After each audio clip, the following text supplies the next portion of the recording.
A Tennessee school board has banned the critically acclaimed graphic novel Mouse. One school board member commenting on the book saying, quote, "It shows people hanging, it shows them killing kids. Why does the educational system promote this kind of stuff? It is not wise or healthy." It's called history. Is on the horizon if there is a part of this country that cannot be learning about the Holocaust in the way it happened. Well, I think it's already started happening. Like I said, the dog whistles abound. You know, I think there's a moment in there where I thought Jews were honorary white people. But it seems that after coming against critical race theory as the accusation against books that deal with our history, never facing up to studying the genocide of Indians, it seems that we're back in a category of, and I say that not as a religious Jew, but as clearly a Jew of some kind, even though And when they tried to erase black people's history, I said nothing because I wasn't black. Yep. And then they finally came for me, and I looked around and realized black people were the only ones actually trying to preserve history. Facts. And I realized there was no one to stop them from erasing mine. This is what a number of people are learning the hard way right now. But let's be honest here.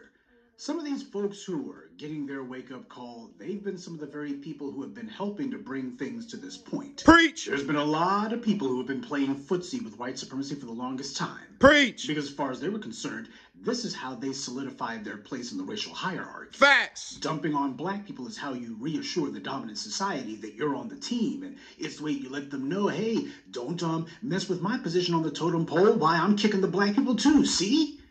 Anti-black racism is the national pastime, and every group in this country engages in it to some extent or another. Yep. Dumping on black people is how white supremacy defines its racial hierarchy. So, when you had all of this phony baloney, made-up, manufactured hysteria, and all the phony outrage about critical race theory, it was obvious to everyone that this was nothing more than a flimsy, feeble pretense for attacking black people. Yep.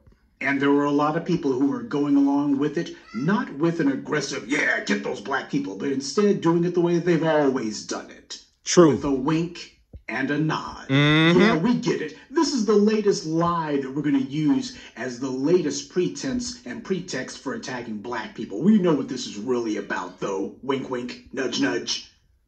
That's what... You see, family?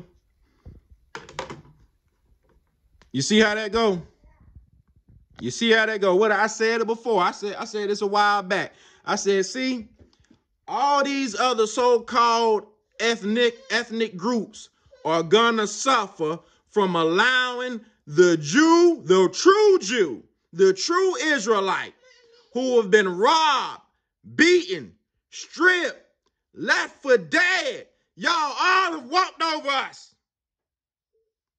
Y'all have mocked us when we've cried out, and continue to scoff at us. And what I say, see, y'all let this beast rampage upon my people, ravage my people. And you think to yourself, that beast ain't gonna get a taste for a different kind of flesh. He want a little something with different flavor to it. It's only a matter of time before that beast you done let go wild upon my people will turn upon you and yours.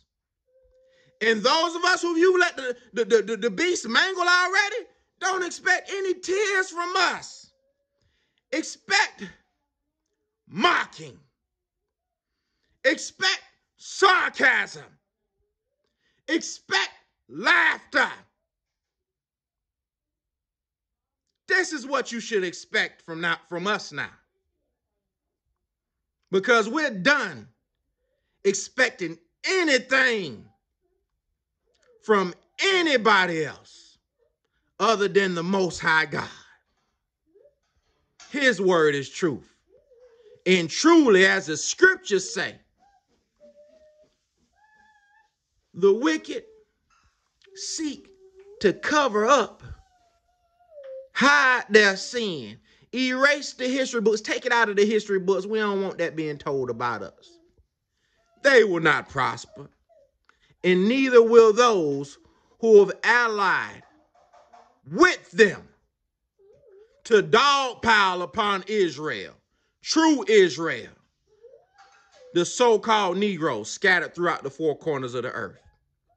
And I love to play that song, "Oh, We Ain't Fighting Foul, We Ain't Fighting Foul" by John Boy. I really love that song because when our king returns, it's going to be anything but foul. But that would only make it right because they've fought every way except foul against us.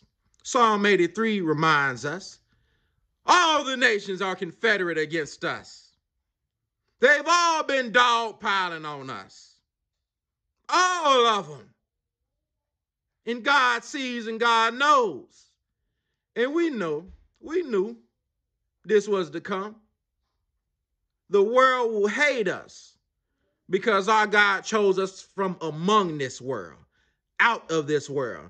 Not because we were the greatest in number, not because we were the strongest, but because we were the fewest in number, because we were the weakest. Not because we were the wise, but because we were some of the most simple. And God wants his glory to shine through us. So yes, just like the Father mocked the heathen, may it be returned unto them how they've mocked us relentlessly and perpetually while they've oppressed us. Now everybody, see, look, if my people if we gonna get stepped on, everybody gonna become a doormat. I ain't gonna smile to everybody on the floor. So yeah, how does it feel to be down here with the overlooked, with the hidden ones, or I should say his hidden ones? How it feel to be getting knocked down a peg or two? All we know is the bottom. So we ain't worried about nothing. We ain't got nowhere to go, family, but up from here on out. What's the worst that can be done to us that they haven't already been doing to us for centuries? Y'all feel free to go check out this video by Professor Black Truth,